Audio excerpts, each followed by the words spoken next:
Measles is one of the most contagious diseases we know. Just one person is likely to infect between 12 and 18 people. That number is called a disease's basic reproduction number, or R0. Scientists use it to describe how contagious a disease is. Zika, it has an R0 of up to 6.6, super contagious. But the seasonal flu, just a little over 1. And COVID-19, the disease caused by the coronavirus, just about 2.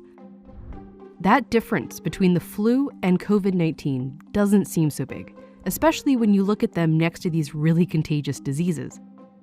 Plus, a lot of the symptoms of the flu and COVID-19 are really similar. A fever, cough, they can even both lead to pneumonia, which is ultimately how they can both be fatal. So thinking of COVID-19 and the flu as similar is a common and frankly understandable comparison to want to make. This is like the flu? It's a lot like the flu. I like to believe that it's going to end up more like the flu virus. But wait, let's go back to those R0 numbers again. If the flu has an R0 of 1.3, that means each person gets either 1 or 2 people sick. After 10 rounds, that's 56 total people. And if we run the model with COVID-19's R0 at 2, if one person with it gets 2 people sick who get 2 people sick, after 10 rounds, that's more than 2,000 people. This does not happen with the flu, because COVID-19 is very different, and understanding how is crucial to understanding how dangerous it really is, and why we have to take it so seriously. When we start to look for that comparison to the flu, we almost calm ourselves down. But unfortunately, that's not quite the right reaction here. Every year, the seasonal flu kills as many as 60,000 Americans. As of late March, COVID-19 has killed about 34,000 across the whole world.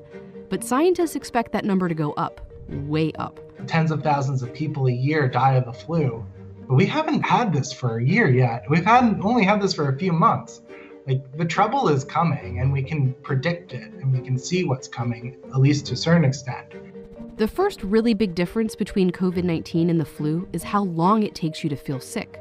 From the moment you're infected with COVID-19, it usually takes 5 days before you start to feel symptoms. But it can take as long as 12 or even 14 days. This is the incubation period, the time between when you catch it and when you first realize you're sick. And scientists think you could be contagious during most of this period. The flu, by comparison, has an average incubation period of just 2 days. You get sick, and pretty soon you feel sick, and you know you're contagious. This is what we're used to. But COVID-19 flips that around. You can be contagious and spreading it around for several days and up to 2 weeks before it even occurs to you that you're sick. And that leads to the next big difference. No human immune system had seen this virus before. Nobody has a natural immunity to it. In flu season, there's always a number of people in the population who are already immune to the flu. That can be because they got their flu shot, or maybe they've already had that flu strain. And that limits the spread of the virus. When one person is contagious with the flu, they can only spread it to people who aren't immune, who can only spread it to other people who aren't immune. That's why scientists and doctors urge us to get our flu shot every year. If enough people have immunity, they can kind of shield the virus from reaching others.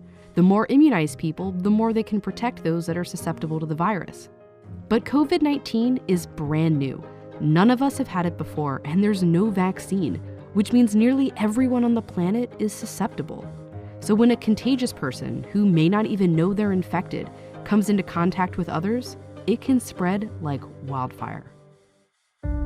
And then you see how much more dangerous COVID-19 can be. Only 2% of people with the flu need to be hospitalized, but 20 to even 30% of people who test positive for COVID-19 do. And we're still learning about COVID-19's fatality rate, but scientists think it's somewhere between 1 and 3%. But the flu's rate is even lower, 0.1%. And that's a disease that can kill 60,000 people a year in the US alone. That's what Dr. Anthony Fauci, the US's leading infectious disease expert, tried to clear up to Congress. People always say, well, the flu does this, the flu does that. The flu has a mortality of 0.1%. Sure. This has a mortality of 10 times that. This is a really serious problem that we have to take seriously. And he's just talking about the average across all age groups. For older people or people with compromised immune systems, it can be way higher. And that's especially scary when you remember all the other things that are different about COVID-19. The infectiousness, how hard it is to know you have it, how susceptible we all are to it. Estimates vary, but some scientists have warned that between 20 and 60% of the world's population could become infected with the virus.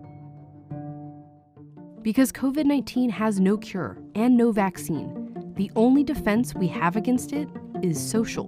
We can take ourselves out of the chain, not with immunity, but with social distancing. Just physically not being around anyone and staying home as much as possible.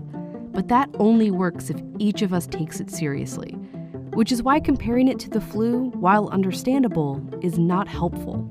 It's natural to want to find a comparison, to want to make this seem small. When we use the flu as the backdrop, it almost numbs us, or it can numb us and make us maybe even feel better about the current situation, because the current situation is bad.